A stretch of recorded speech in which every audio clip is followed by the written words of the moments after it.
Capítulo 1 del mito al logos. Hola, bienvenidos a este podcast Entre Ser y No Ser. Mi nombre es Carla Alonso y el día de hoy me encuentro aquí con mis compañeros Mariana Carrillo, Mineli Cruz Duaza, Ana López, Daniela Malagón. Marco Gutiérrez. y el día de hoy tocaremos el tema del mito al logos. Y para empezar voy a dar una pequeña introducción.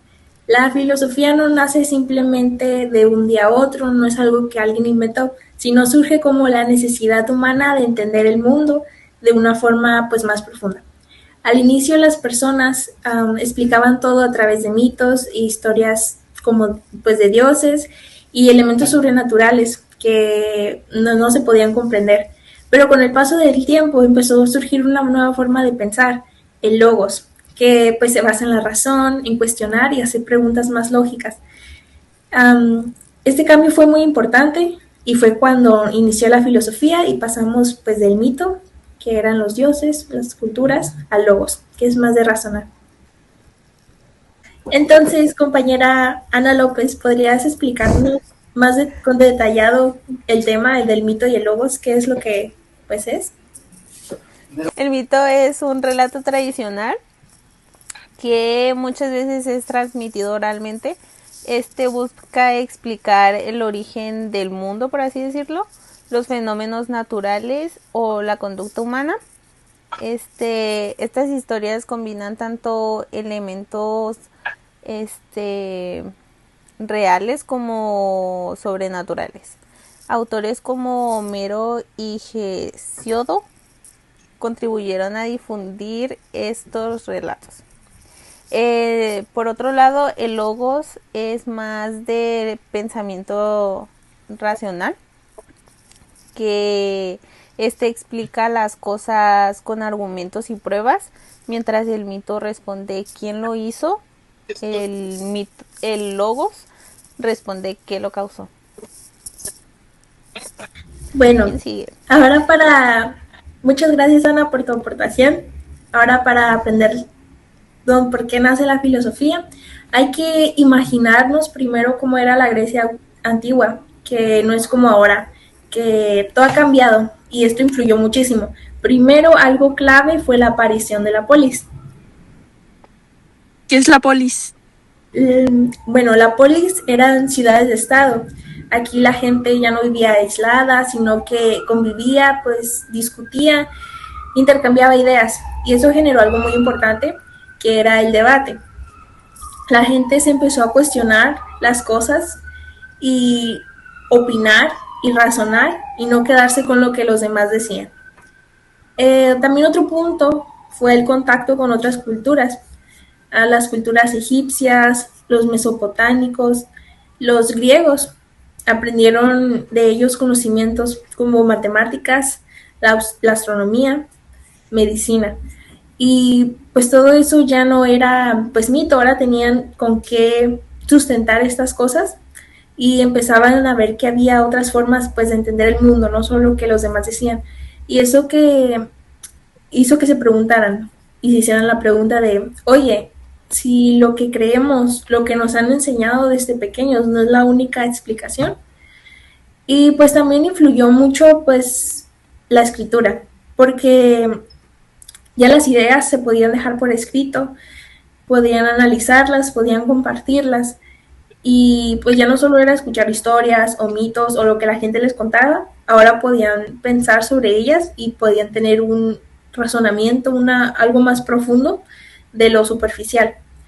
Y algo que suena súper simple, pero que fue clave también para el tiempo libre, fue lo que llamaron echole, que era que no todos tenían que estar trabajando todo el tiempo. Algunos podían pensar, reflexionar, cuestionar, y pues de ahí justamente es donde nace la filosofía. Entonces, la filosofía no nace por casualidad, surge porque se juntaron varios factores, como una sociedad que debatía, con el contacto entre otras culturas y también con herramientas como la escritura y pues el tiempo para pensar. Todo eso llevó a algo muy importante y deja de aceptar las respuestas fáciles o sea, lo que los demás le cuentan, y empieza a hacer explicaciones racionales sobre pues el mundo.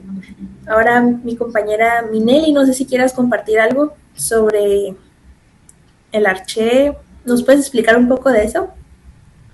Claro, bueno, claro, como lo comentaba mi compañera Carla, hubo varios personajes históricos los cuales nos plantearon sus ideas y a lo largo de la historia se siguen pues ocupando. Estuvo Tales de Mileto, el cual él decía que todo venía o lo relacionaba con el agua. Buscaban un arché en el cual ese arché era el proveniente del todo. Estuvo Anaximines, el cual él decía que lo que venía o lo relacionaba con el aire, y estuvo Anaximadro, el cual él habló sobre el apeirón, el cual es una idea o son ideas, ¿cuál era? Espérenme tanto, ahí recorten más.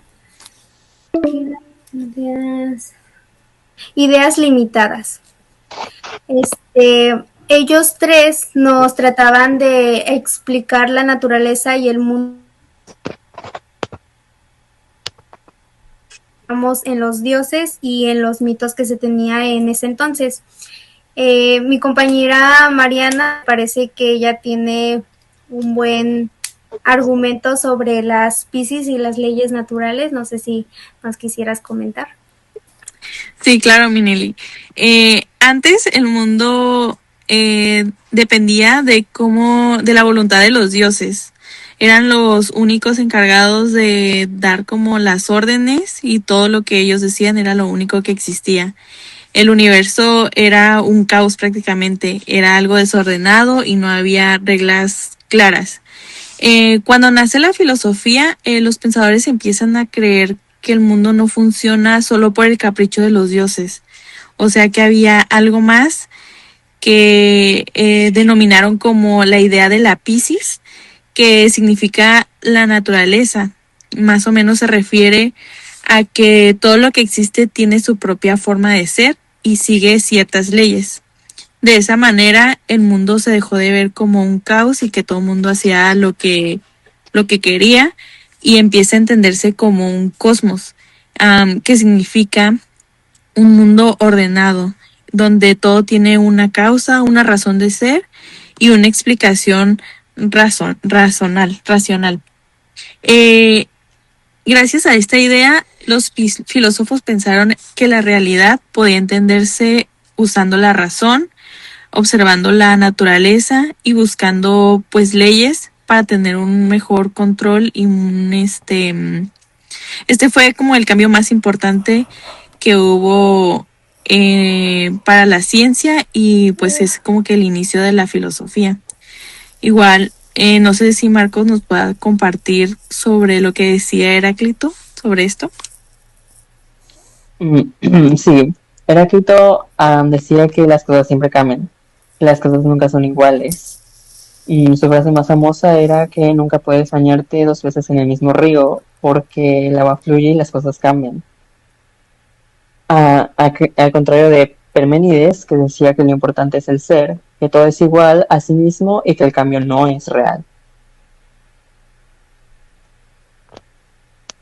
Bueno, yo les voy a hablar sobre lo que es el legado de la razón crítica y la pedagogía socrática. Para empezar, ¿qué es la razón? O más bien, ¿qué es la razón crítica? Vaya, o sea, lo que es esto es que tú pienses y cuestiones, analices lo que la gente te dice, lo que tú ves, lo que tú lees, porque no puedes ir por ahí de que aceptando todo lo que vas oyendo, escuchando como, esa es la verdad, sin cuestionar nada. Con esto ya más claro de que es la razón crítica de lo que te hace pensar, pues usar tu cabeza, vaya.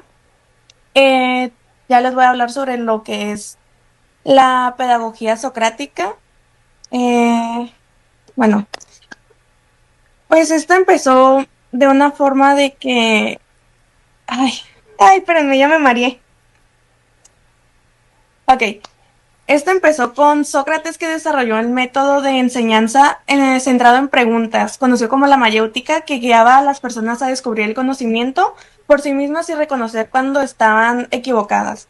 Y ya posteriormente a él, Platón explicó que a partir de la alegoría de la caverna, que es que el filósofo tiene la tarea de buscar la verdad y salir de la ignorancia, superando las apariencias para alcanzar el conocimiento real. Y ya de esta manera, pues la filosofía se entiende como el amor por el conocimiento y la búsqueda de la verdad, basada en la razón crítica y el cuestionamiento continuo de lo que es esto. Muy bien, pues muchas gracias a todos por sus aportaciones.